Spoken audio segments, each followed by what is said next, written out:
नमस्कार विद्यार्थी मित्रों, प्रकरण 3 में आपका स्वागत है।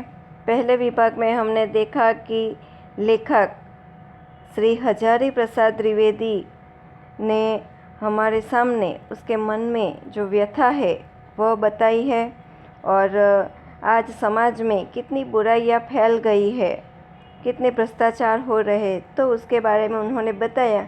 लेकिन साथ ही साथ वह ये भी बताते हैं कि बुराई के साथ अच्छाई भी होती है। तो ये बात आगे बढ़ाते हुए वह कहते हैं, यह सही है कि इन दिनों कुछ ऐसा माहौल बना है कि ईमानदारी से मेहनत करके जीविका चलाने वाले निरीह और भोले भाले श्रमजीवी पिस रहे हैं और झूठ तथा फरेब का रोजगार करने वाले फल फूल रहे। ईमानदार को मूर्खता का पर्याय समझा जाने लगा है। सच्चाई केवल भीरू और बेबस लोगों के हिस्से पड़ी है। ऐसी स्थिति में जीवन के महान मूल्यों के बारे में लोगों की आस्था ही हिलने लगी है। लेखक क्या बताते हैं कि आज माहौल यानी कि समाज और देश में कुछ माहौल यानी कि वातावरण ही कुछ ऐसा बन गया है कि जो ईमानदारी से मेहनत करते हैं, जो प्रामाणिकता और सच्चाई के रास्ते पर चलकर मेहनत करते हैं और जीविका यानी कि रोजी चलाते हैं, तो ऐसे निरीह यानी निर्दोष और भोले भाले जो श्रमजीवी यानी श्रम करके अपना गुजारा चलाने वाले लोग, तो वह पिस रहे हैं। कहने का मतलब कि जो सच्चाई के रास्ते पर चलते हैं, प्रामाणिकता से रोजी कमाते हैं, वह लोगों को उनकी मेहनत के हिसाब से सही कमाई मिलती नहीं है। तो ऐसे लोग पिस रहे और झूठ और फरेब यानी लोगों के साथ धोखा करके, भ्रष्टाचार करके रोजगार करने वाले यानी जो व्यापार करते हैं, ऐसे लोग फल फूल रहे। फल फूलना वह मुहावरा है यानी कि समृद्ध होना, यानी कि भ्रष्टाचार करके लोगों के साथ दगा करके जो व्यापार करते हैं वह आज समृद्ध हो रहे हैं। तो लेखक कहते हैं कि आज माहौल ही ऐसा बन गया है कि जो सच्चाई के रास्ते पर चलते हैं उसको सही आमदनी मिलती नहीं है और गलत रास्ते का इस्तेमाल करके वह आज धनिक बन रहे हैं। ईमानदार को मूर्खता का पर्याय समझा जाने लगा है, यानी कि अगर कोई ईमानदारी, सच्चाई, प्रामाणिकता से धन कमाता है तो वह आदमी आज मूर्ख माना जाता है।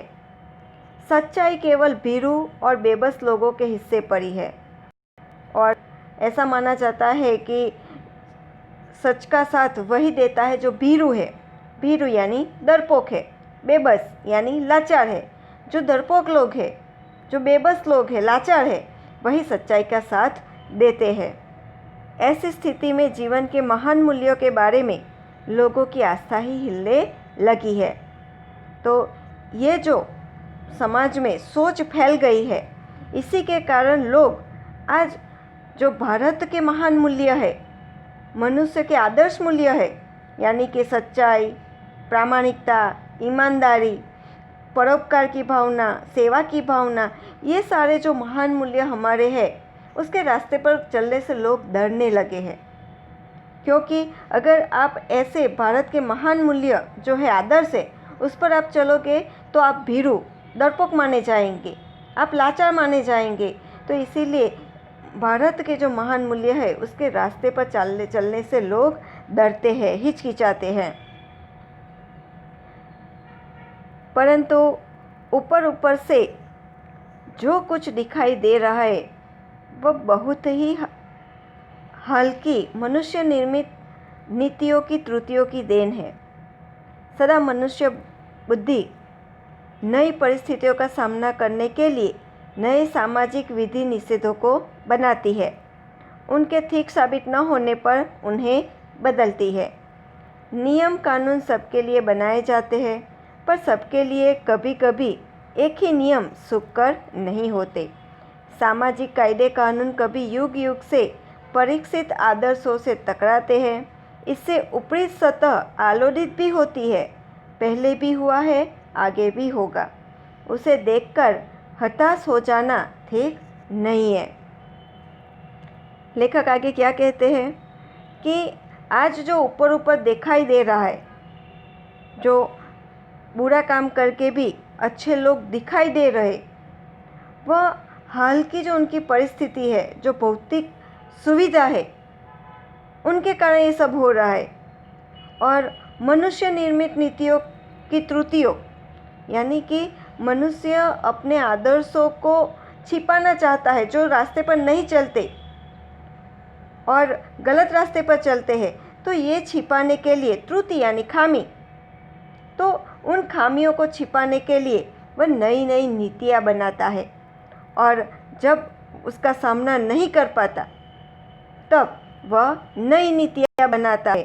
तो मनुष्य निर्मित, यहाँ पर बताया है मनुष्य निर्मित नीतियाँ, मनुष्य अपने को वह नीति सही नहीं लगती तो अपने हिसाब से दूसरी नीति बना देता है।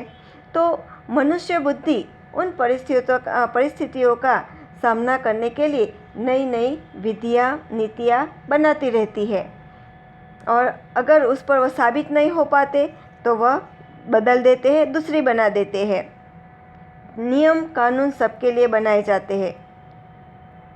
नियम और कानून, जो हमारे यहाँ कानून व्यवस्था है, कायदे की व्यवस्था है, वह नियम कानून सबको लागू पड़ते हैं। लेकिन कई बार एक ही नियम हर एक व्यक्ति के लिए सही साबित नहीं होता। जो एक नियम एक व्यक्ति के लिए सुख कर यानी सुख देने वाला होता है, तो सही नहीं कि दूसरे व्यक्ति के लिए भी वह सुख कर ही हो, ऐसा सही नहीं है। जो सामाजिक कायदे कानून कभी युग युग से परीक्षित आदर्शों से टकराते हैं, यानी कि युग बदलता है तो आदर्श भी बदलते हैं। पुराने कायदे कानून की जगह नए कायदे कानून आते हैं। उससे ऊपरी सतह आलोड़ित भी होती है, पहले भी हुआ था, आगे भी होगा। उसे देखकर हताश हो जाना ठीक नहीं है। यानी कि जो पुराने जो आदर्श है, उसके जगह नए आदर्श आते हैं, उनमें टकराव होता है। तो उसमें दोनों के बीच अंतर तो आता है। आज की स्थिति भी कुछ ऐसी है, इससे कुछ नया नहीं है। हर परिवर्तन के बाद ऐसा होता ही है। तो ऐसा नहीं कि उसे देखकर हताश और निराश हो जाए, तो ये सही नहीं है। दो युगों के बीच अंतर होता ही है, बदलाव होता ही है, परिवर्तन होता ही है। तो इसके बाद परिवर्तन के बाद कुछ ऐसी स्थिति बन जाती है। ऐसी स्थिति यानी कि दोनों आदर्शों के बीच टकराव उत्पन्न होता ही। जैसे पुरानी पीढ़ी और नई पीढ़ी के बीच जो सोच है, उसमें जो टकराव होता है, जो संघर्ष होता है, या जो बीच में अंतर होता है, ठीक वैसा यहाँ पर भी है। भारतवर्ष ने कभी भी भौतिक वस्तुओं के संग्रह को बहुत अधिक महत्व नहीं दिया है। उसकी दृष्टि से मनुष्य के भीतर जो महान आंतरिक तत्व स्थिर भाव से बैठा हुआ है, वही चरम और परम है। लोभ, मोह, काम, क्रोध आदि विकार मनुष्य में स्वाभाविक रूप से विद्यमान रहते हैं, पर उन्हें प्रधान शक्ति मान लेना और अपने मन तथा बुद्धि को उनके इशारे पर छोड़ देना बहुत निकृष्ट आचरण है। भारतवर्ष ने कभी भी उन्हें उचित नहीं माना।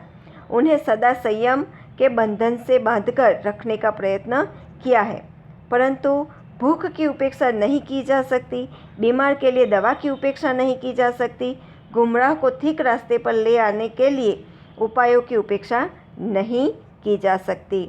यानी कि यहाँ पर हमारे पुराने जो भारतवर्ष, पुराना भारतवर्ष है, ऋषि मुनियों का जो भारतवर्ष था, उस समय की बात की गई है कि हमारे जो ऋषि मुनि थे वह कभी भी भौतिक वस्तुओं का संग्रह नहीं करते। भौतिक वस्तु यानी कि हमारे आज के जो सुख सुविधापूर्ण साधन है, आप कोई भी ले लो उसे, तो हर एक सुख सुविधापूर्ण साधन का संग्रह ऋषि मुनियों ने कभी नहीं किया, क्योंकि उसका जो जीवन था वह एकदम सादा जीवन जो बोलते हैं वह जीवन था। वह सिर्फ उसके अंदर जो आत्मा है, वह आत्मा और परमात्मा यानी कि ईश्वर, तो आत्मा का परमात्मा से मिलन कराने के लिए ही वह जीवित रहते थे।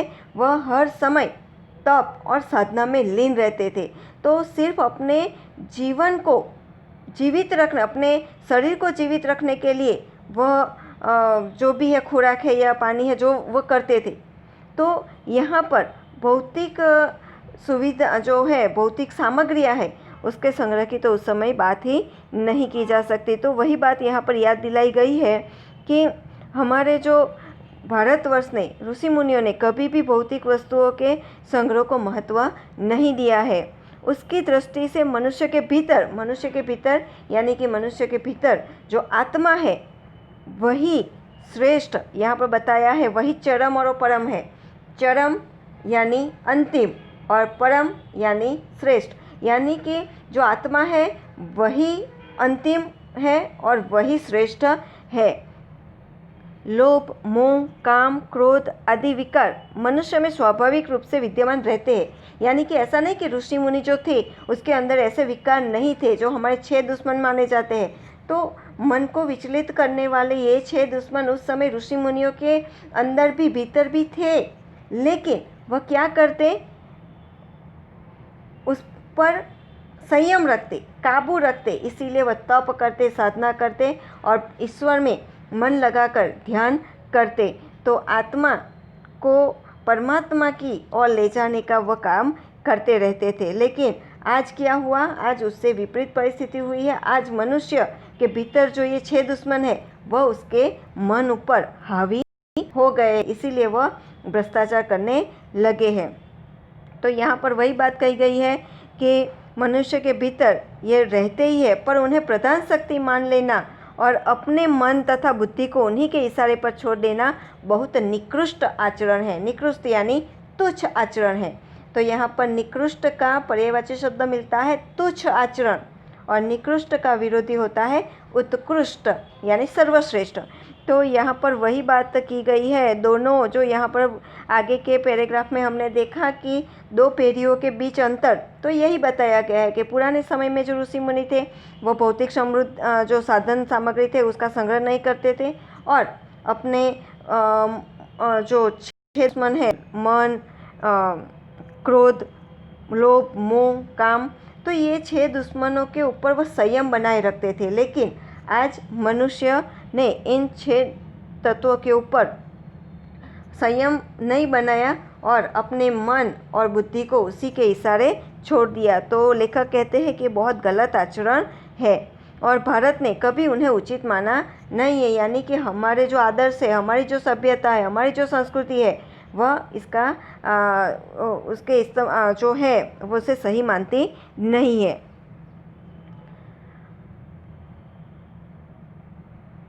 परंतु भूख की उपेक्षा नहीं की जा सकती। यानी कि अगर भूख लगे तो खाना खाना ही पड़ता है, अगर बीमार है तो बीमार के लिए दवा ही चाहिए। तो ठीक उसी तरह यहाँ पर गुमराह को ठीक रास्ते पर ले जाने के लिए उपायों की उपेक्षा नहीं की जा सकती। यानी कि अगर गुमराह यानी अपने रास्ते से भटका हुआ, भूला हुआ, तो अगर कोई व्यक्ति अपने रास्ते से भटक गया है, अपने आदर्शों से भटक गया है, तो उसे सही रास्ते पर लाना ही चाहिए। हुआ यह है कि इस देश में कोटि कोटि दरिद्र जनों की हीन अवस्था को दूर करने के लिए ऐसे अनेक कायदे कानून बनाए गए हैं जो कृषि उद्योग, वाणिज्य, शिक्षा और स्वास्थ्य की स्थिति को अधिक उन्नत और सुचारू बनाने के लक्ष्य से प्रेरित है। परंतु जिन लोगों को इन कार्यों में लगाना है या फिर लगना है, उसका मन हर समय पवित्र नहीं होता। प्रायः वे ही लक्ष्य को भूल जाते हैं और अपनी ही सुख सुविधा की ओर ज़्यादा ध्यान देने लगते हैं। तो ये भ्रष्टाचार है। ये जो पैराग्राफ है पूरा का पूरा भ्रष्टाचार के ऊपर ही बताया गया ही। यहाँ पर भ्रष्टाचारियों के बारे में बताया गया है कि ऐसा नहीं कि हमारे यहाँ कोटि कोटि यानी करोड़ों लोग जो गरीबी दरिद्र यानी गरीब लोग, तो जो गरीब है उसकी हीन अवस्था यानी उसकी गरीब अवस्था को दूर करने के लिए बहुत कायदे कानून बनाए गए हैं। ऐसा नहीं कि हमारे देश में जो गरीब लोग हैं उसको ऊपर लाने के लिए कोई योजना नहीं बनाई गई। सरकार ने बहुत सारे प्रयत्न किए हैं उसकी उन्नति के लिए, उसके विकास के लिए। जो कृषि उद्योग, वाणिज्य, शिक्षा और स्वास्थ्य की स्थिति को अधिक उन्नत और सुचारू बनाने के लक्ष्य से प्रेरित है। यानी कि कृषि उद्योग में, वाणिज्य में, शिक्षा और स्वास्थ्य में सभी जगह सभी तरह से भारत देश के जो पिछड़े लोग हैं उसको आगे यानी उसकी उन्नति के लिए, उसके प्रगति के लिए, उसके विकास के लिए बहुत सारी योजनाएं बनाई गई है। परंतु जिन लोगों को इन कार्यों में लगना है उनका मन हर समय पवित्र नहीं होता। सही है, सरकार ने तो बहुत कायदे कानून बनाए, बहुत योजनाएं बनाई, उसको आगे लाने के लिए बहुत किया, लेकिन जो अधिकारी लोग होते हैं जिसको इस कार्य में लगाया गया है उसका मन हर समय पवित्र नहीं होता। यानी कि हर समय वह अपने ऊपर काबू, अपने ऊपर संयम नहीं रख पाते और लोभ और लालच का शिकार बन जाते हैं और वे ही अपने लक्ष्य से भटक जाते हैं। तो अपने लक्ष्य यानी उसका लक्ष्य है कि हमारे देश के जो पिछड़े लोग हैं उसको आगे लाना है, तो वह उसके लिए जो योजना बनाई गई है तो उसके लिए जो कार्य करना है तो वह कार्य वह ठीक से कर पाते नहीं है और अपनी ही सुख सुविधा की ओर ज़्यादा ध्यान देने लगते हैं। तो अगर गरीबों की उन्नति के लिए शायद सरकार ने कोई योजना बनाई है तो इस योजना का लाभ सही तरह से उस व्यक्ति तक पहुंचता ही नहीं है और उसका मन, अधिकारी का मन लोभ और लालच से प्रेरित होकर वो अपनी ही तिजोरी भरने में लगा रहता है, तो अपनी ही सुख सुविधा का ध्यान करता है। तो यहाँ पर इसीलिए हमारे देश के जो पिछड़े लोग हैं, जो गरीबी रेखा के नीचे जीवन गुजार रहे, तो वह कभी भी ऊपर आ पाते नहीं हैं। उसका कारण ही है कि उसके व्यक्ति के अंदर जो लोभ, लालच, मोह, माया जैसे विकार बैठे हुए हैं वही उसे आगे लाने देते नहीं है। तो यहाँ पर हम तीसरे विभाग में मिलेंगे। अस्तु।